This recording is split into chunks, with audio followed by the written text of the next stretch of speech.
មែនតើ5ជាមួយទឹកហ្នឹងហើយ5ជាមួយទឹកបានតែមួយខែទៅមួយខែកន្លះបានយើងអាចបង្ហូរតាមប្រព័ន្ធប្រយោមកនេះចូល2ខែបងចាប់ប្រមូលផលមួយខែកន្លះបងប្រមូល2ខែហើយបងនិយាយនៅលើដីបងមិនឲ្យចោលទៅចោលទេសំបីតែ1ម៉ែត្រជាងគឺអត់ឲ្យនៅតាមរោងចន្លោះហ្នឹងក៏បងដាក់ខ្ញីដែរតាមនោះខ្ញីរោងទៅតាមអស់ដល់នេះខ្វះអត់មានបានដាក់ខាងនោះខ្ញីទាំងអស់បងដាក់តាមរោងហ្នឹងហើយដល់តែដកអានេះចេញខ្ញីពេញមើមហ្មងខ្ញីខ្មែរយើងខ្ញីភ្នំផ្លែវាតូចប៉ុន្តែវាហិលល្អហ្នឹងហើយរនងជ្រុងផ្លែរនងជ្រុងតុងបហាមុខលងបហានងជ្រុងនេះម្រះឲ្យមកផ្លែល្អអញ្ចឹងម្រះបេះក៏ត្រូវបេះរាល់ថ្ងៃវាធំលឿនដូចគ្នាព្រៀងចាំដាំខែវាធំលឿនបើខែប្រាំងយើងអាចបេះមួយថ្ងៃខានមួយថ្ងៃដល់ខែវិសាខថ្ងៃនេះអ្នកក្មួយញោមមកជួយជូនមកបាកងមកជួយបេះបន្លែកងវិញអត់បានមកជួយទេធ្វើតែពីអ្នកប្តីពុនទេដល់ពេលបាកងអញ្ចឹងគេបានមកជួយបេះបន្លែស្ដាប់បងដូចមានសុភមង្គលដល់ហើយក្រុមគ្រួសារនិយាយទៅកសិករឲ្យតែយើងប្រឹងដឹងតែបានណាបងណាចាដីនេះអាចកដោលល្បាដីវាមិនសំខាន់ទេយើងធ្វើកែជីធម្មជាតិវាផ្លែនេះយើងដូចថាតែបេះថានេះបងបេះមកតំណប់ដងហ្នឹងនេះបេះនេះហើយនៅតែផ្លែវាទទួលជាតិសំណើមមកយើងនៅនឹងធ្វើប៉ុន្តែយើងចុះដើមតិចយើងទិញជីគីមីមកដាក់វាលឿនណាយើងធ្វើដើមច្រើនហើយផលយើងបានតិចទៀតផលបានតិចអត់ចាញ់ជីធម្មជាតិផល្លាមកជួបបងម្ដងកាលហ្នឹងទៅសក់ផ្អែមតែឥឡូវមកជួបលើកទី2បន្លែព្រោះបងដាំបន្លែនេះនៅលើរដ្ឋាទេព្រោះបងដាំទៅសក់ផ្អែមហើយបងប្រមូលផលសក់ផ្អែមហើយភ្លាមបងដាក់ជីធម្មជាតិចូលមកសាទៀតបងដាំបន្លែទៅបានផលដូចយើងដាំសក់ផ្អែមអញ្ចឹងឯងយើងអត់មានខាតទេរោងគឺរោងមីឡុនដដែលគឺណាបងដាក់ធ្នើឡើងបងយកអាសម្រាប់ហ្នឹងដាក់ធ្នើឡើងទៅនៅលើរោងមីឡុនដែលនោះឯង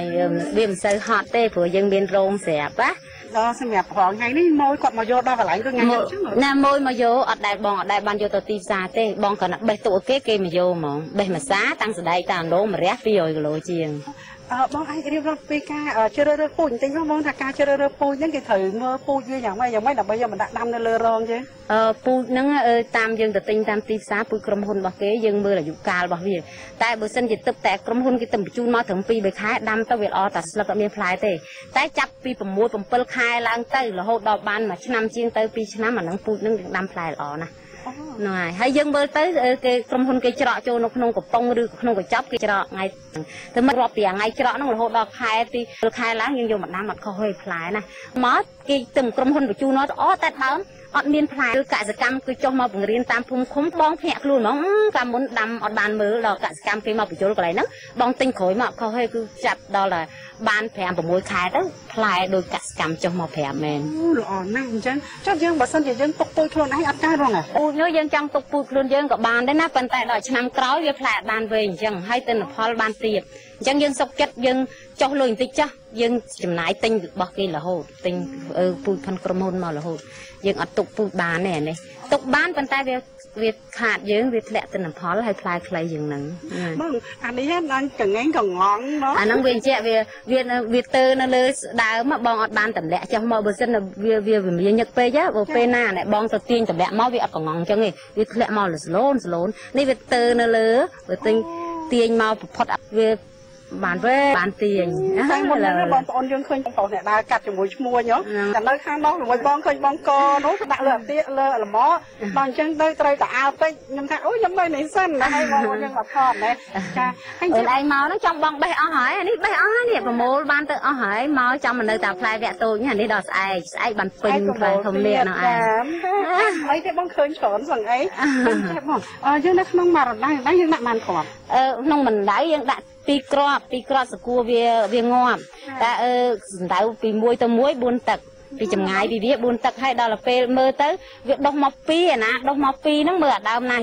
រៀងអន់យើងដកមួយចោលយើងជាយាមទុកតែមួយកាលណាយើងទុកច្រើនពេកវាល្អតែដើមវាអត់សូវផ្លែទេអញ្ចឹងយើងដាំតាមកសិកម្មគេមកបង្រៀនយើងគឺដាក់4ទឹកមួយគឺទុកតែសម្រាប់ដើមយើងដាក់2គ្រាប់ហ្នឹងសម្រាប់អាណាខ្លាច់លោមានអាណាមួយអត់ដុះ កាលណាមួយដោះនោះឯងដល់ពេលដោះហើយបងត្រូវដាក់ដកមកដើមណាដែលវាអន់ចោលទុកតែដើមឆ្លោះទៅតឹងរង1 ម៉ែត្រពីទឹកសម្រាប់យើងដាក់ជីទៅឲ្យវានៅបបូនហ្នឹងសម្រាប់ដល់ពេលផុតរដូវទៅវាអត់មានភ័យយើងដាក់ជីទៀតទេជីកប៉ុសក្នុងក្រោមបាតវាហើយខ្ញុំឃើញបងប្រុសគ្រួសារបងគាត់ដើរកាត់ស្លឹកកាត់អីអញ្ចឹងអាហ្នឹងយើងឃើញស្លឹកហ្នឹងការថែទាំស្លឹកហ្នឹងគឺពិសេសណាស់អាហ្នឹងក៏គេចុះមកបង្រៀនបងដែរកាលណាយើងឃើញស្លឹកទុំក្រោមមួយអញ្ចឹងយើងប្រញាប់បេះវាចោលដើម្បីកុំឲ្យឆ្លងទៅដល់លើទៀតនោះអាហ្នឹងគឺជាជំងឺមួយឯងជំងឺមួយគឺជំងឺស្លឹកលឿងហ្នឹងកាលណាយើងព្យាយាមដើរទៅនឹងតាមដើរឬទៅអាឬវាចាក់ឲ្យកើតជំងឺផ្សិតក្រោមហ្នឹងយើងយកទៅជូនទៅដើមដែលយើងគ្របវាកុំឲ្យកូនវាសោកនោះពេលយើងដាំដំបូងមានតែសបើងឯងស្មៅហើយនឹងស្អីយើងជូនចេញអស់ហ្នឹងហើយអាស្លឹកនៅលើនៅតែបៃតងដែរវាធ្វើសំយោគដើម្បីផ្លែហ្នឹងហើយចាហើយមើលបងប្រុសញើសហើយនឹងទឹកភ្លៀងទឹកសើហ្នឹងជោគឲ្យទៅមកជោគបេះច្រើនដែរមើលបេះមកកណាត់ថ្ងៃបានអស់ចាយើងចុកតល់ជាមួយបងប្អូនយើងដែលគាត់នៅជិតខាងយើងឲ្យគាត់មកជួយបេះជាមួយយើងទៅផ្ដល់ថវិកាឲ្យគាត់ខ្លះទៅហើយយើងម្ចាស់ហ្នឹងក៏ចូលរួមជាមួយបើសិនជាមិនចូលរួមជាមួយណាបានបើច្រើនយ៉ាងហ្នឹងបងចាឲ្យឈ្មោះហ្នឹងគាត់មកបេះខ្លួនគាត់ទៅគាត់សប្បាយចិត្តជំនួសបងឲ្យគេមកជួយបេះឲ្យលុយគេដែរក្នុងមួយថ្ងៃ10000ប៉ុន្តែឥឡូវនេះកូនវ៉ាកងនោះកូនបានជួយបេះហ្នឹងហើយបងប្រុសខ្ញុំគាត់សប្បាយចិត្តណាស់ចាល្អមែនតើហើយយើងមានពេលឯណាទៅដើរអត់ប្រយោជន៍តែយើងខំបានអញ្ចឹងណាបងណាគ្រួសារបងនៅគ្មានពេលដំណេះសោះហើយនេះ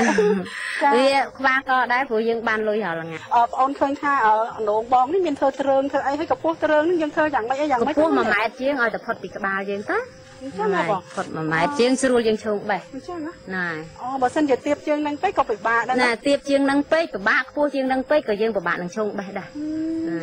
អញ្ចឹងបងបើនៅជួរខាងនោះក៏អនងនេះបងជួរខាងនោះអនងដល់ពេលបងដាំច្រើនពេកទៅបងមិនបាននៅធ្វើទ្រើងទេបងដាំវាធម្មតាប៉ុន្តែផ្លែចាញ់ពួកធ្វើទ្រើងនេះឥឡូវនេះយើងប្រមូលនឹងហើយយើងទៅខាងនោះទៀតឲ្យកសិករយើងបានឃើញហ្នឹងណានៅឯនោះបងហើយនិយាយបដាហ្នឹងចេះតែនឹកឃើញចេះកន្លែងទៅឃើញបងនោះមើលវាអត់ហ่ะផ្លែច្រើនពេកទៅមើលវាអត់ដល់យើងដើរពិនិត្យអានេះបងខ្ញុំក៏អត់បានទាញតម្លាក់ដែរនេះរឿងវាដែលបើសិនយើងបានទាញតម្លាក់មកផ្លែវារលូនវែងអានេះដូចឈើឆន់តែបងតែអញ្ចឹងយើងគិតទៅបីដែលបងបានរៀបរាប់នេះគឺល្អមែនតើណាចាឲ្យកសិករយើងខិតខំប្រឹងប្រែងទៅគឺថាបានដូចបងអញ្ចឹងដល់បងអានងយើងនឹងយើងប្រមូលផលបានប៉ុន្មានដងទៀតបើពាក់មុនបងប្រមូលបានជាង20 ដងបានអស់ផ្លែជាង30 ដងអីម្ដងបាន10 គីឡូចាអូយើងមកដល់កន្លែងនេះម្រះមកខាងតាមរលងមកខាងមែនតើណាបងជួយម្រះស្លកកោឆ្ងាញ់ណាជួយម្រះស្លកកោក៏ឆ្ងាញ់ហើយជួយម្រះតាមពិតបេះទៅក៏បន្លែបការបស់បងឡាតែអត់មានប្រើប្រាស់ជីគីមីអីទេហើយបានផលល្អ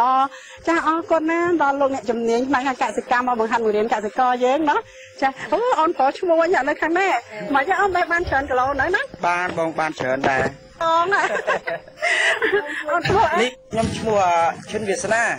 អូនវាសនាហើយអូនយកទៅដាក់ផ្សារណាហ្នឹងខ្ញុំដាក់ផ្សារចល័តសាលើចាស់សាអីហ្នឹង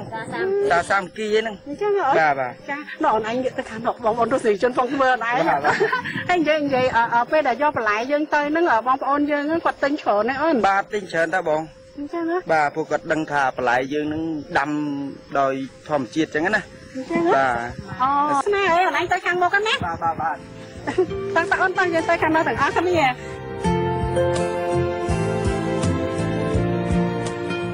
នៅនងជ្រុងគឺជាឈ្មោះវត្តដំណាំឡើងគ្រឿងមួយប្រភេទមានប្រភពកំណើតនៅតំបន់អាស៊ីស្ថិតក្នុងគ្រួសារ Cucurbitaceae ដែលមានឈ្មោះជាឡាតាំងថា Lupha acutangula មានផ្លែរាងមោងមាន10ជ្រុងស្រួយប្រើធ្វើជាបន្លែសម្រាប់អាហារច្រើនមុខ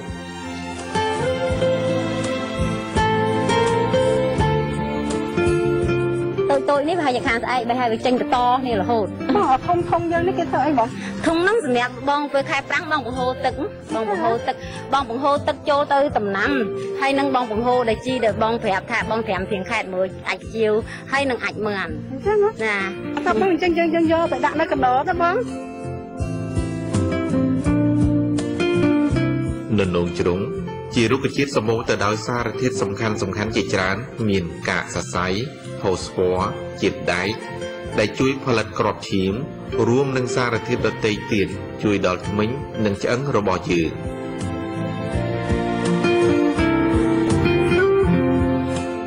ហើយនិយាយ ទាំងអស់នេះមួយណាដែលតម្រូវការច្រើនជាងអូន បាទវាតម្រូវការទាំងអស់នេះបងព្រោះអីអារនងនេះវាឆ្ងាញ់ហើយអាស្ដៃនេះក៏វាអត់សូវត្រលាត់ដូចអាស្ដៃសដែលគេលក់នៅផ្សារណាពួកអាពូជនេះវាល្អបាទវាអត់និយាយហើមហើយក៏វាញ៉ាំអត់ងាយត្រលាត់ដែរវាស្រួយឆ្ងាញ់ហ្មងបើឆាមួយសាច់គោឆ្ងាញ់ហ្មងអូមកបងប្រុសខ្ញុំមកខ្លាចប្រពន្ធក្តៅលើកឆាត់មកដាក់ឲ្យទេឲ្យខ្លាចប្រពន្ធក្តៅខ្លាចបន្លែក្តៅបងឯងគ្រាន់តែសារគុណសម្បត្តិបងប្អូនតិចទៅចាហើយនេះហើយមកជាការចូលរួមទាំងអស់គ្នាណាបងប្អូនយើងឥឡូវមិនថាស្ត្រីមិនថាបរិសុទ្ធហើយគឺថាយើងរួបរวมគ្នាទាំងអស់ទាំងស្វាមីទាំងភរិយាណាបងណាចាមិនដឹងឲ្យបានស្រួលបានផលបានផ្នែកបានការមើលធំដល់បងអើយហើយវាស្នាឥឡូវហ្នឹងអូនដាក់ក្លិនចុះបងទៅខាងនោះមួយបងឡាយទៀតណាបងចា